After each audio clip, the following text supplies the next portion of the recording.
بسم اللہ الرحمن الرحیم نحمدہ ونصلی علی رسولہ الکریم اما بعد۔ حضرت انس بن مالک رضی اللہ تعالی عنہ سے روایت ہے، فرماتے ہیں کہ ہم نبی پاک صلی اللہ علیہ وسلم کے پاس بیٹھے تھے، اتنے میں آپ صلی اللہ علیہ وسلم نے ارشاد فرمایا، ابھی آپ کے پاس ایک جنتی آدمی آئے گا۔ تو کہتے ہیں ہم نے دیکھا ایک انصاری صحابی آتے ہیں جن کی داڑھی سے وضو کے پانی کے قطرے گر رہے ہوتے ہیں اور ان کے بائیں ہاتھ میں جوتیاں لٹک رہی ہوتی ہیں۔ کہتے ہیں دوسرے دن پھر رسول اللہ صلی اللہ علیہ وسلم نے یہی ارشاد فرمایا تو وہی صحابی رسول آئے۔ تیسرے دن پھر آپ صلی اللہ علیہ وسلم نے وہی ارشاد فرمایا تو وہی انصاری صحابی اسی حالت میں آئے۔ جب رسول اللہ صلی اللہ علیہ وسلم مجلس سے اٹھے تو حضرت عبداللہ ابن عمر رضی اللہ تعالی عنہ ان انصاری صحابی کے پیچھے گئے اور ان انصاری صحابی سے بات کی کہ میرا اپنے والد سے کسی بات پہ جھگڑا ہو گیا ہے اور میں نے 3 دن کے لیے اپنے گھر نہ جانے کی قسم کھائی ہے، تو کیا آپ مجھے اپنے گھر میں جگہ دے سکتے ہیں؟ تو کہتے ہیں کہ جو انصاری صحابی تھے وہ فوراً سے مان گئے اور انہوں نے کہا ہاں آپ بالکل چلیں، میرے لیے تو یہ اعزاز کی بات ہے کہ آپ میرے گھر میں ٹھہریں گے اور میں آپ کی مہمانی کروں گا۔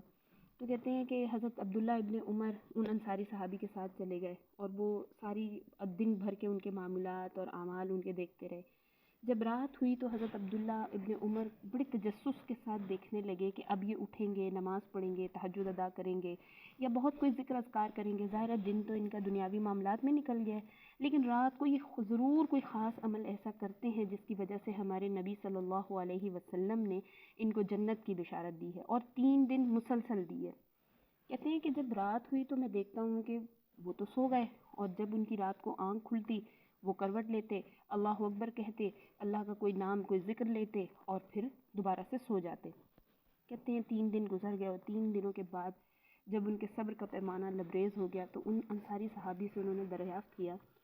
کہ اللہ کے بندے، نہ تو میری اپنے والد سے کوئی کسی بات پہ انبن ہوئی ہے اور نہ ہی میں نے گھر نہ جانے کی قسم کھائی تھی، میں تو اس شوق، اس جستجو اور اس اشتیاق میں آیا تھا کہ نبی پاک صلی اللہ علیہ وسلم نے 3 دن جن صحابی کو جنت کی بشارت دی وہ آپ تھے، لیکن آپ کا تو کوئی ایسا عمل میں نے دیکھا ہی نہیں۔ آپ معمول کے مطابق اٹھتے ہیں، فجر عطا کرتے ہیں، باقی کے جو اپنے ظہر عصر مغرب عشاء کی نمازیں پڑھتے ہیں، باقی کے اذکار وہی ہیں آپ کے جو ہمارے والے اعمال ہیں۔ ایسا وہ کون سا عمل ہے جس کی وجہ سے آپ کو جنتی ہونے کی بشارت دی گئی؟ تو وہ صحابی رسول کہتے ہیں کہ ہاں بالکل ایسا ہی ہے، میں تو کوئی بھی ایسا خاص عمل نہیں کرتا کہ جس کی وجہ سے ایسا آپ صلی اللہ علیہ وسلم نے ارشاد فرمایا، آپ نے دیکھا کہ میں بھی آپ ہی کی طرح سوتا ہوں، آپ ہی کی طرح جاگتا ہوں، میرا تو کوئی ایسا خاص عمل نہیں ہے۔ تو حضرت عبداللہ ابن عمر جب بڑے مایوس ہو کے ان سے پلٹے تو ان انصاری صحابی نے پیچھے سے ان کو آواز دی اور ان کو کہا کہ رکو، میں تمام معمولات زندگی ویسے ہی ادا کرتا ہوں، لیکن میں 2 کام بہت خاص کرتا ہوں، اور وہ 2 کام خاص کون سے ہیں؟ جب میں رات کو بستر پہ سوتا ہوں تو میرے دل میں کسی انسان، کسی مومن کے لیے کوئی کھوٹ نہیں ہوتا اور میں کسی کے لیے کوئی بدلہ اپنے دل میں رکھ کے نہیں سوتا، میں سب کو معاف کر کے سوتا ہوں۔ اور دوسرا عمل میرا یہ ہے کہ میں حسد نہیں کرتا۔ اللہ اکبر۔ اس حدیث مبارکہ سے ہمیں یہ بات پتہ چلتی ہے کہ یہ 2 چیزیں جو ہمارے نزدیک ہمارے کہنے میں